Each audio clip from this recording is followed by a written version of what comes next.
There are a few pivotal moments and decisions that define the rest of our lives. Nicole Heinz was facing one such moment on a cold winter's day in Minnesota. Many people may have just carried on with their day and ignored what was happening.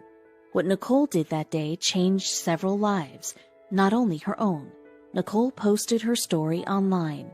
So I was just on my way to work and I had to stop for gas, so I allowed myself some extra time to get to work. When I pulled up to the pump, I shut my car off and saw this middle-aged man, crying, looking at the gas pump. I began to wonder what happened with this man, and as I got out of my car and looked at him, my heart felt like it stopped. In Apple Valley, Minnesota, it is 10 degrees and freezing cold with the wind. This man was wearing flip-flops with socks covered in holes. I looked at his car and see his wife in the front seat covering her face in her hands, and the two teenage girls both cuddling under a blanket in the back seat. I didn't even think, and I went up to the man and said, "Sir, is something the matter?" He looked at me and I could tell he was on the verge of giving up because he didn't even try to conceal his tears when he said, "I can't even provide for my family." Without even thinking, I put my card in his machine and told him, "Jesus Christ, the Son of God, died to provide for you. Fill up." Something came alive in him. He was in shock, and it was like he forgot how to pump gas.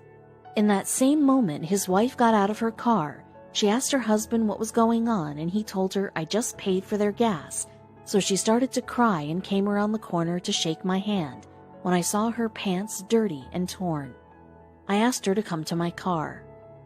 The airport lost some of my luggage on my way to Minnesota from California, and I had to clean out my closet to find stuff to wear and get rid of a lot of stuff. All of that stuff that I had yet to give away was sitting in the back seat of the car and in the trunk.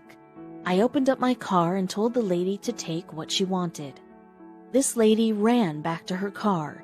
I was so afraid I had just embarrassed her, but a moment later, her and her two girls were digging through those clothes, layering my sweatshirts and shirts and sweatpants over the worn-out clothes they had been wearing. You might think that the story ends there, but Nicole had a lot more to share. Soon the father had finished pumping the gas and came over. This attracted a little crowd at the gas station, and some older man gave the family a gift card and another middle-aged man gave away his jacket to the father. Never in my life did I think I would see this kind of thing happen at a gas station with a handful of complete strangers. But it gives me hope that the love of God can be so contagious, that we are not alone in being the change we want to see in the world, that God's love is greater than anything, and we get to be a part of that love changing lives, and He always provides. Nicole had no idea how her one little action would not only affect that family, but how it would spiral out and affect others too. Every single action we take has much bigger consequences than we even notice. Hopefully, Nicole's story will help us all make sure that our actions will have positive outcomes.